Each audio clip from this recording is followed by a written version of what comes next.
Well, first of all, I would like to thank the landlord for the wonderful reception here, what he's laid on for us. It really is great, and thank you. And of course, we're all here for one thing, for justice, for Charlene. And we've all played a part, every one of us. And of course, we think of Nick Griffin, what he's been through. And that was part of my message. I couldn't have written it without what he said. And we thank Lynn for all the great work she's done. And of her news items 3 times a week, which I enjoy.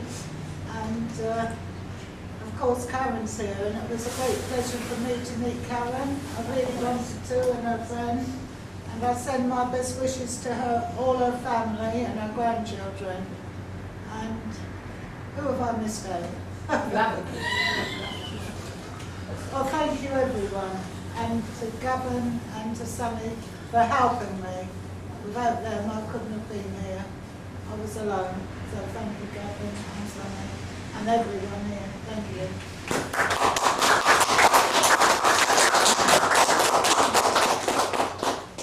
I'd like to thank everybody. First of all, I would like to thank George, because if it wasn't for George I couldn't be here today bringing us. First, and I would like to thank the landlord, and I'd like to thank everybody for coming. But most of all, I would like to thank Mrs. Walker for helping with the Justice for Charlene campaign. And I'm sorry it ended in such a terrible way, but we will always support you, Margaret, and we will always support Justice for Charlene. And I know you're a remarkable lady, and you're a wonderful lady, and keep up your good work. And I hope to meet you again, and it's been a privilege to meet you today. Thank you all for helping with Justice for Charlene. Long may the campaign reign, and thank you all. My family, because that's what you all are. My name is Lynn Mozart, going to introduce myself, and I'm part of the PROFAM group. Our first positive action will be to get another retrial in the case of the Charlene Downs murder.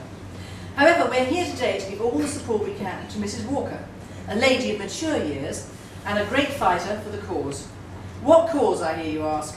Well, we're all in this together, and it is the fight against the Islamification of our country. Mrs. Walker's only sin, in the eyes of the law, was to actually put down in print what she felt and had the guts to send it through the post to most of the county councils in this once great land. There is no sin in that in my mind. Mrs. Walker just calls a spade, excuse it, and a crime, a crime. You'll be hearing a lot from us over the next few months, and while we push forward for the retrial of Charlene's murderers. Firstly, we have to right a terrible wrong, and secondly, to put this problem firmly in view of the British public and the heavily biased media.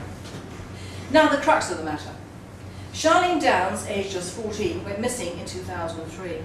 2 Muslims, Iyad al-Batiki and Mohammed Ravashi, were charged with her death. I believe in May 2007 a jury failed to reach a verdict and a retrial was ordered.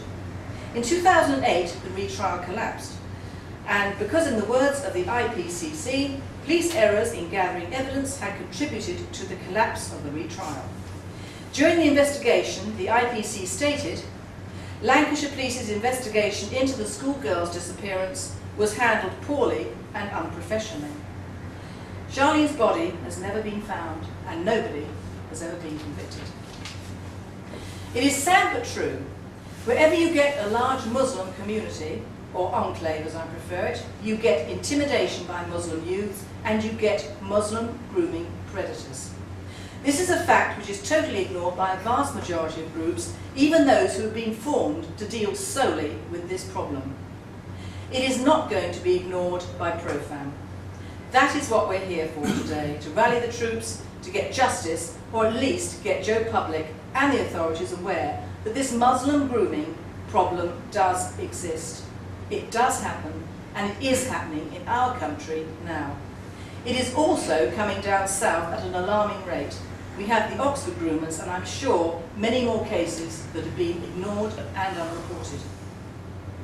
To get the facts straight, I would say that these groomings are not part of the Asian community, as intimated by the head of North West Prosecution Services, a Mr. Nazir Afzal, a Muslim himself, and very busy shoveling these dirty deeds at the doors of all Asians. It is simply not true. Not all Muslims are sexual groomers. This grooming does not involve Pakistani Christians or Pakistani Hindus. It doesn't involve Sikhs, Nepalese, Chinese or Malaysians, Sri Lankans or Thais. It doesn't involve non-Muslim Africans or Arabs. Mr. Afzal is also very eager to say that the girls are vulnerable and it is virtually their own fault. The authorities like to dodge this issue as being a racist crime, but I think it is more than a racist crime. It is a religious crime. It is one religion perpetrating disgusting acts on underage girls from religions not of their own. It covers all races and creeds, but never the servants of Allah. There is not one case of a young Muslim girl being approached for grooming, for prostitution and gangbanging by her fellow Muslims. Even at the crop conference I attended last year, were any names of these groomers given, let alone their religious persuasion. Now, CROP stands for the Coalition for the Removal of Pimping, and was set up by the establishment to supposedly bring sexual grooming out into the light. Well, my friends, it doesn't. All the people attending, including police chiefs, head social workers, teachers, members of the Church of England and scions of the Roman Catholic Church, Channel 4 programme editors and producers, journalists and a member of Parliament and the press were all very busy ignoring the Muslim problem. It was the elephant in the room. Now, we all know it is a cultural problem and it will not go away. Islam and the West do not mix or merge in any way, let alone on a small island like Britain. Unlike parts of Europe, we have never faced the problem of encroaching Muslim hordes until the last 30 years. They make no secret of their aims, a caliphate in Britain. They brought halal meat into this country, and now it has been adopted by the greedy Jewish-owned supermarkets because it lasts longer on the shelf and is unlabelled. So whether you want halal chicken or not, tough.